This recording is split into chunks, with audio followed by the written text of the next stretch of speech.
Hello students, मेरा नाम दीपक कुमार और मैं लेकर आया आपके लिए वर्कशीट नंबर 41 जो कि क्लास 9 के लिए रहेगी।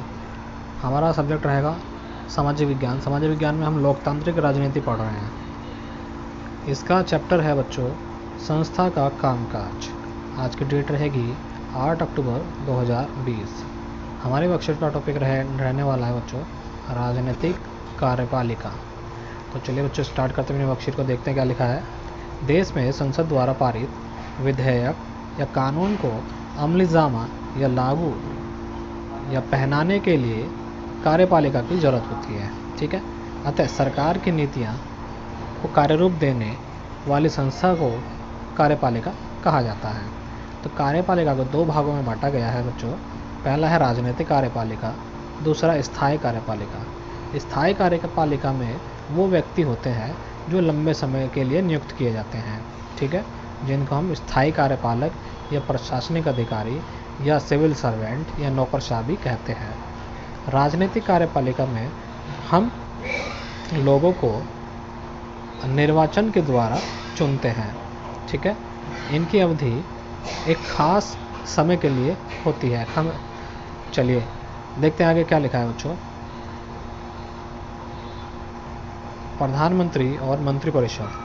देश में प्रधानमंत्री सबसे महत्वपूर्ण राजनीतिक संस्था है।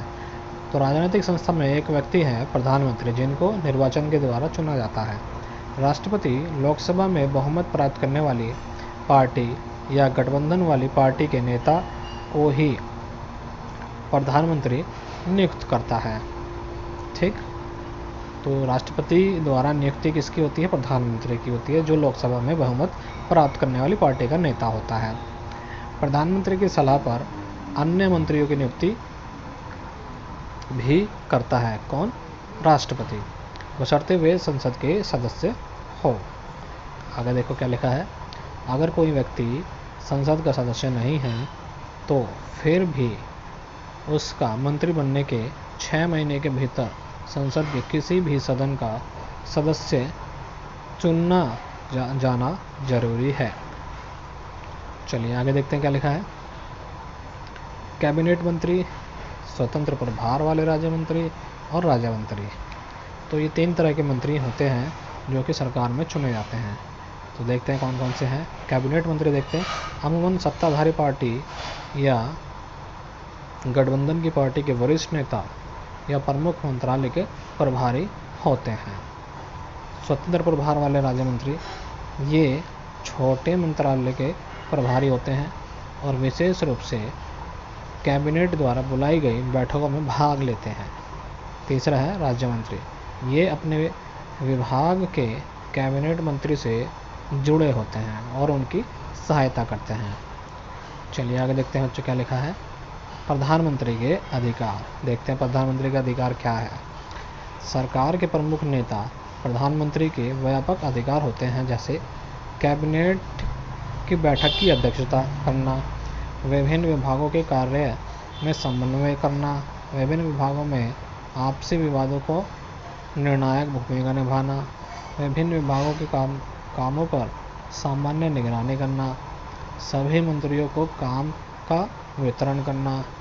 कैबिनेट के भीतर सबसे प्रभावशाली व्यक्ति प्रधानमंत्री होता है। जब प्रधानमंत्री अपना पद छोड़ता है तो पूरा मंत्रिमंडल इस्तीफा दे देता है। गठबंधन सरकार के प्रधानमंत्री विभिन्न समूहों और गठबंधन के साझेदारों की राय के अनुसार निर्णय लेते हैं।